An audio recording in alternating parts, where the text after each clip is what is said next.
La chaîne des sciences de la vie et de la Terre USVT présente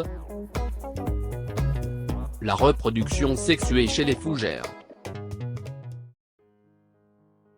Les fougères ou Phyllocophytes ou encore Phyllocophyta, sont une sous-division de cryptogames vasculaires. Elles comportent environ 13 000 espèces, le plus grand embranchement végétal après les angiospermes. Les fougères sont des plantes chlorophylliennes sans fleurs, qui occupent beaucoup de régions dans le monde, à l'exception des zones arides. L'appareil végétatif des fougères présente des racines, une tige, et des feuilles lobées. La reproduction sexuée chez une fougère, le polypode.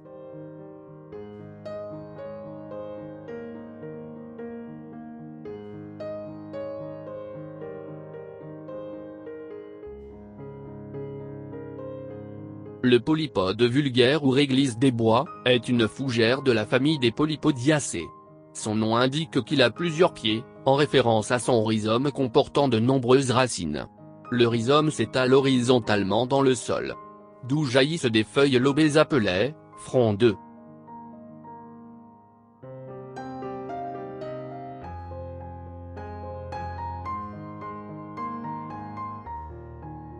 Sur la face inférieure des frondes mûres, apparaissent en hiver des sores qui sont un amas de sporanges, intervenant dans la reproduction des fougères.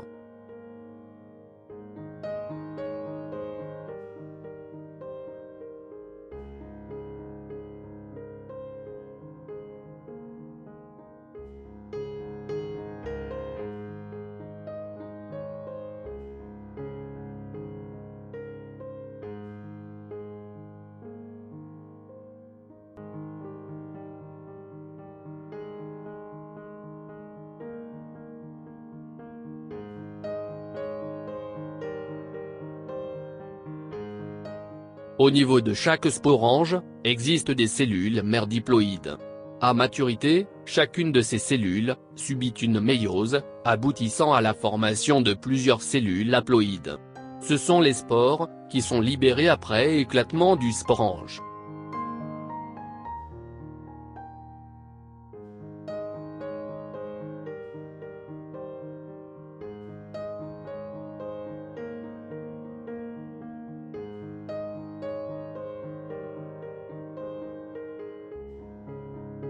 La fougère diploïde, produit par méiose des spores haploïdes. Ce plan feuillé correspond donc au sporophyte.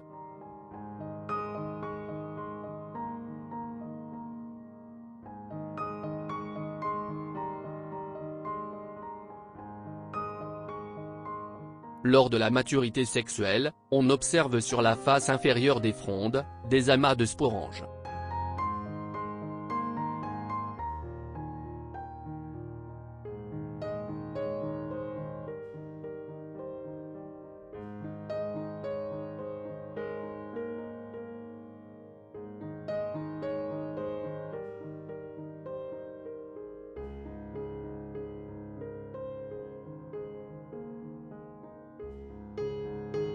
Au niveau de chaque sporange, une cellule mère diploïde subit une méiose suivie de plusieurs mitoses qui aboutissent à la formation de plusieurs cellules haploïdes. Ce sont les spores.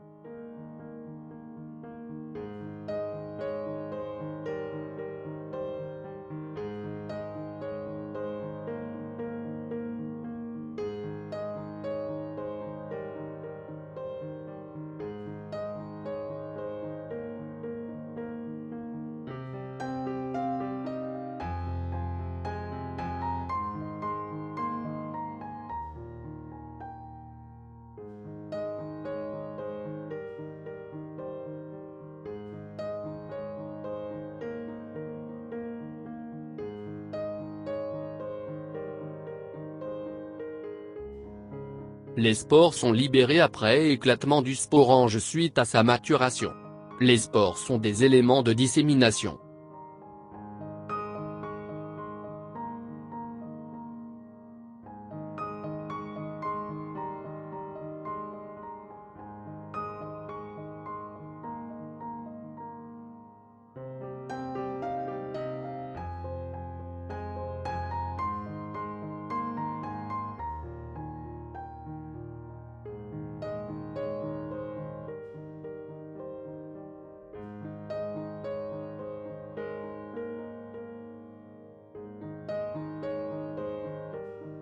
La plupart des spores disséminés par le vent seront perdus.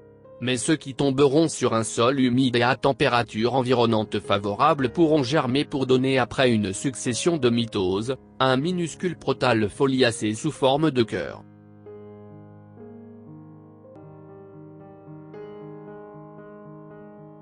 Le protal est un organisme pluricellulaire haploïde, qui reste fixé au sol par des filaments appelés rhizoïdes.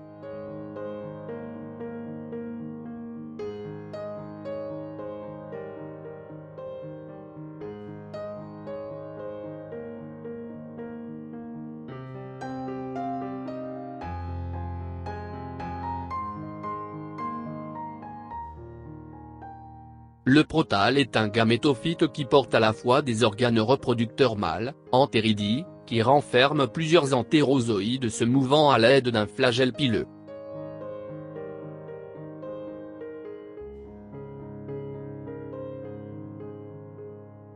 Et des organes reproducteurs femelles, archégones, qui renferment un œuf appelé oosphère.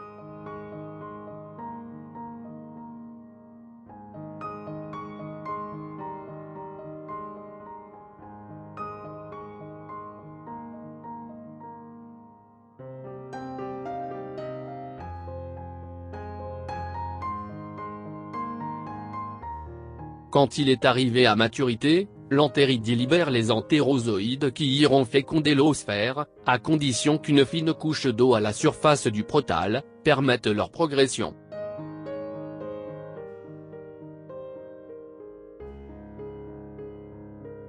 La goutte d'eau apportée par la rosée ou la pluie est indispensable à la fertilisation, et donc à la naissance d'une nouvelle fougère.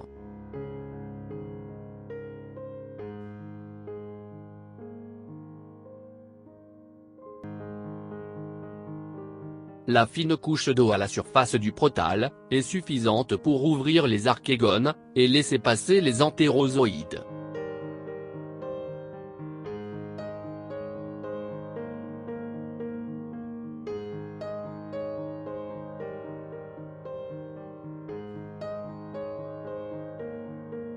Grâce à leur mobilité, les entérozoïdes se déplacent vers les zoosphères, un seul entérozoïde arrive à féconder l'oosphère, et former un zygote diploïde.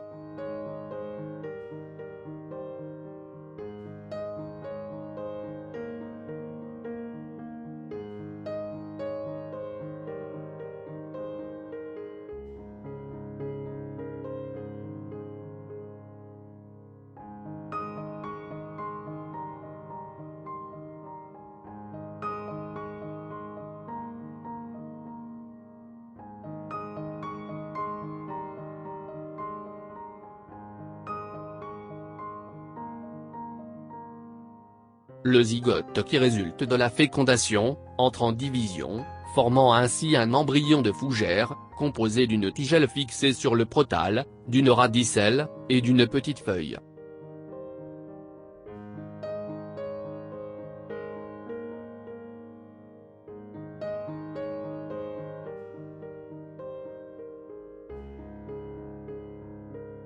Par la suite cette plantule devient indépendante du protal, qui dégénère. De nouvelles feuilles apparaissent, formant une jeune fougère.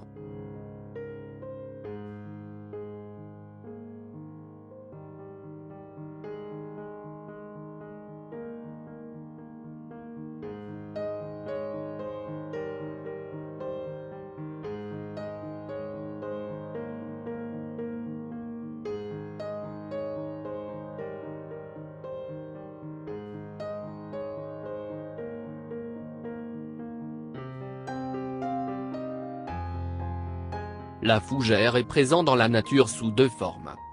Le sporophyte, forme foliée produisant des spores. Le gamétophyte, forme en cœur produisant des gamètes. La forme feuillée de la fougère est un sporophyte. À maturité, il produit des sporanges, contenant des cellules mères diploïdes qui subissent la méiose pour donner des spores haploïdes.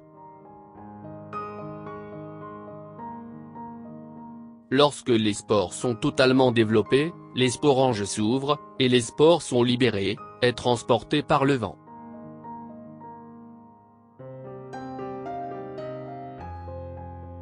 Si la spore atterrit dans un endroit humide, elle se développe en une lame de tissu en forme de cœur, appelée protale.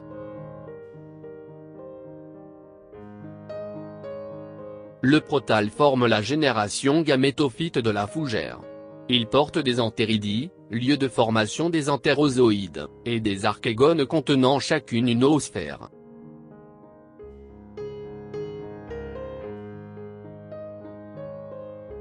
Les entéridies libèrent des entérozoïdes flagellés, qui nagent dans le col de l'archégone, pour féconder l'oosphère.